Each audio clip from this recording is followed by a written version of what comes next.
Bonjour mes chers élèves. Aujourd'hui, on va aborder la troisième partie du chapitre 1, les ordures ménagères issues de l'utilisation des matières organiques et inorganiques, qui s'inscrit dans la troisième unité, utilisation des matières organiques et inorganiques du deuxième semestre concernant le deuxième bac physique et chimique. Les impacts des ordures ménagères sur l'environnement, la santé et l'économie. سنتعرف عن بعض التأثيرات ديال هذه النفايات المنزلية، أولا على البيئة ثم على الصحة وكذلك على الاقتصاد. Commençons par l'impact sur l'environnement. La fumée dégagée des décharges non contrôlées contient des gaz comme CO, NO, NO2, CH4 dont les principaux impacts sur l'environnement sont l'effet de serre et la destruction de la couche d'ozone.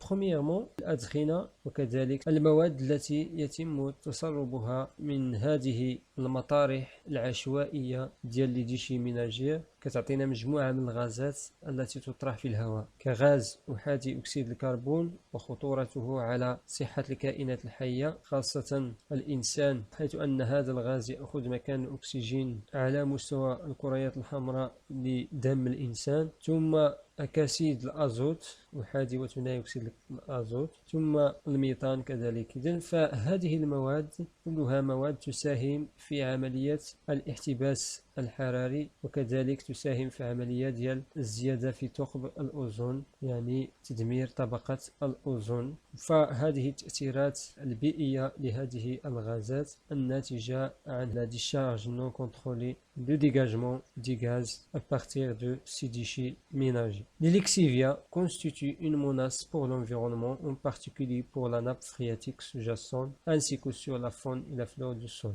إذا تحدثنا على الليكسيفيا اللي قلنا عصير النفايات، يعني تنتج عن مرور الماء عبر هذه النفايات، فهي كذلك تشكل واحد التهديد كبير بالنسبة للانفيرونمون، حيث أنها يمكن أن تتسرب إلى المياه الجوفية الموجودة أسفل هذه المطارح، خاصة أننا نتحدث عن مطارح عشوائية يعني لا تحترم المعايير، ثم كذلك يمكن أن تؤثر على الكائنات التي تعيش في التربة والتي تساهم يعني في خصوبة التربة، ما هو فون حيواني أو كذلك فلور ما هو نباتي. فهذه المواد مهمة بالنسبة للتربة وبالتالي خصوبة التربة. Les déchets organiques renferment divers éléments chimiques qui forment lors de la combustion du composé nocif. Le tableau suivant présente quelques exemples et leurs effets sur l'environnement. بطبيعة الحال هذا لي ديشي فهي تحتوي على مجموعة من المواد الكيميائية التي يؤدي احتراقها إلى تأثيرات كبيرة على الانفيرونمون.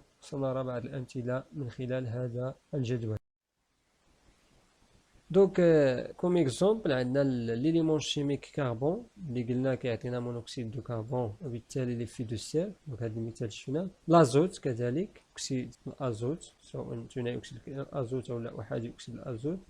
نفس الشيء قلنا أنه يساهم في عملية ديال الاحتباس الحراري، وكذلك في لي بلوي أسيد يعني تشكل الأمطار الحمضية. ثم ليليمون شيميك ديال الكلور. فالاحتراق ديال هاد المواد الغنية بالكلور كتعطينا واحد البرودوي اللي هو ديوكسين، اللي هي مادة تتراكم في النباتات وبالتالي تشكل خطورة يعني عبر السلسلة الغذائية. فتراكم هذه المادة السامة يؤثر على الكائن الحي يعني الموجود في قمة الهرم ديال السلسلة الغذائية أو لا الشبكة الغذائية. ثم كذلك السفر اللي كيعطينا ديوكسيد دو السفر، ثنائي أكسيد الكبريت اللي كتشكل يعني واحد نسبة مهمة، كتساهم بواحد نسبة كبيرة في لا فورماسيون ديال لي بلوي أسيد المياه الحمضية. Deuxièmement, impact sur la santé. La combustion des ordures dans les décharges non contrôlées est la source d'émission des gaz toxiques. دائما فعملية الاحتراق التي تحدث في المطارح العشوائية، كما تعلمون أن هذه المطارح يتم يعني حرق هذه النفايات التي يتم طرحها في هذه المطارح التي تعتبر مطارح عشوائية يعني غير مراقبة ولا تستجيب للمعايير. فهذه عملية ديال الاحتراق ديال لا كومبيستيون هي مصدر ديال انبعاث مجموعة من الغازات السامة التي لها تأثيرات سلبية على الصحة. دونك كمثال لي سبستانس اورغانيك فولاتيل، دونك هناك مجموعة من المواد التي تتطاير في الهواء، مواد عضوية تتطاير في الهواء. Donc, elles sont variables selon la nature du polluant, allant d'une irritation simple du nez, de la peau, des yeux et de la gorge par l'aldéhyde à une déficience du système respiratoire et de complications asthmatiques. Le benzène est un élément cancérogène. Donc من بين هاد العناصر الموجودة في هاد لي سبستانس اورغانيك فولاتيل كاين ما يسمى الالديهيد وكاين البنزين. فهاد المواد بطبيعة الحال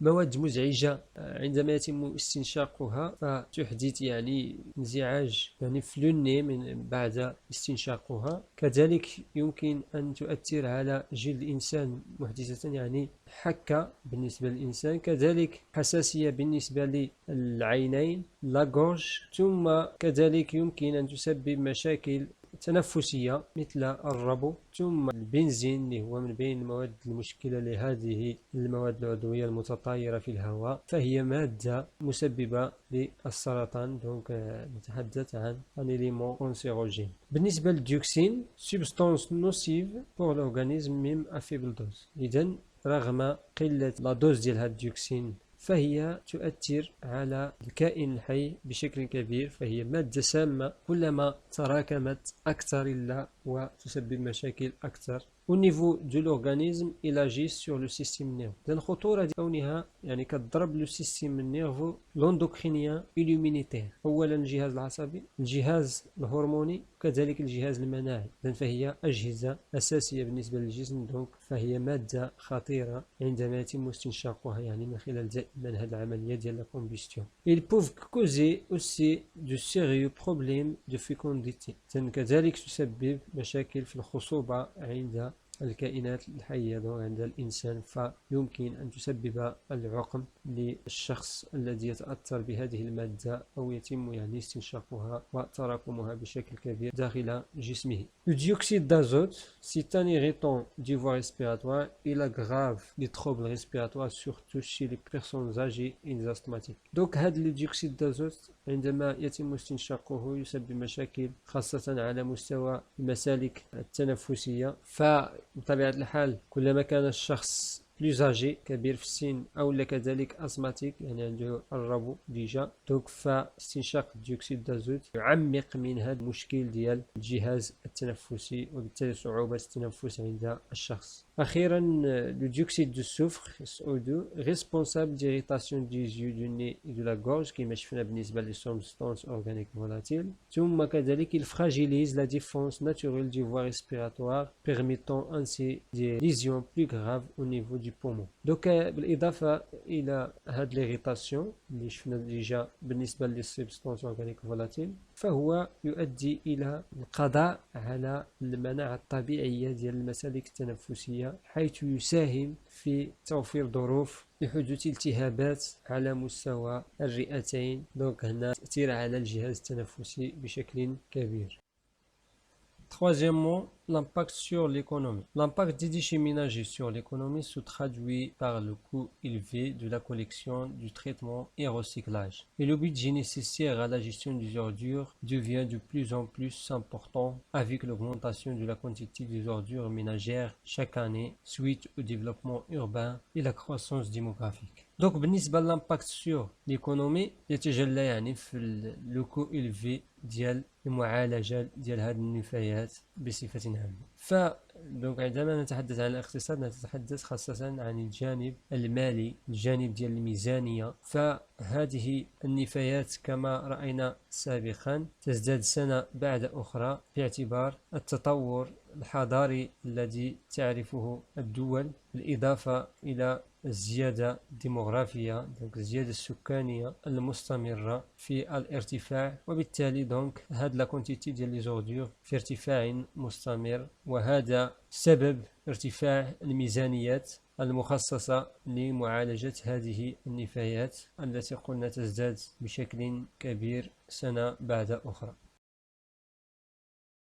En conclusion, les ordures ménagères résultent des activités quotidiennes des ménages. Leur volume augmente continuellement avec l'accroissement des populations. Donc كما قلنا فهذه النفايات التي تنتج عن الأنشطة اليومية ديال السكان فتزداد بشكل كبير مع ازدياد الساكنة. Il caractérise au Maroc, par exemple, par l'abondance des matières organiques fermentescibles. Pour éviter les problèmes de pollution et leur impact sur l'environnement et la santé, la gestion des déchets ménagers nécessite des procédures de tri et traitement. Donc, في المغرب عندنا خاصة يعني l'abondance سيادة la matière organique القابلة يعني للتخمر هي التي نجد بنسبة كبيرة في النفايات التي يتم إنتاجها في المغرب من طرف يعني الساكنة. دونك لتجنب المشكل ديال التلوث وتأثير هذه النفايات على البيئة خاصة ثم لا سونتي، فلا جيستيون وتدبير هذه النفايات المنزلية دونك تحتاج إلى ما يسمى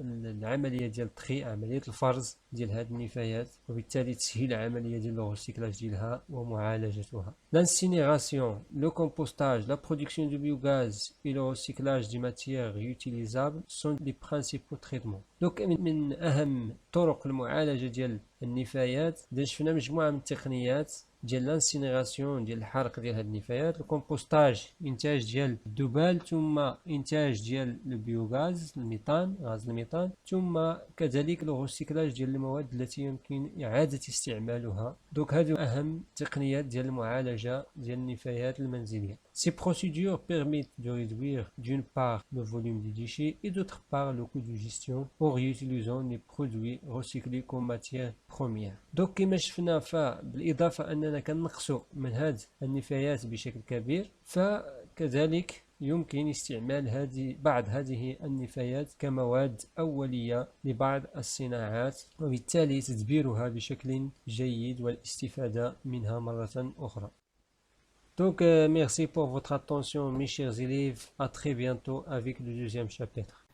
N'oubliez pas de liker, partager et surtout d'abonner. À bientôt.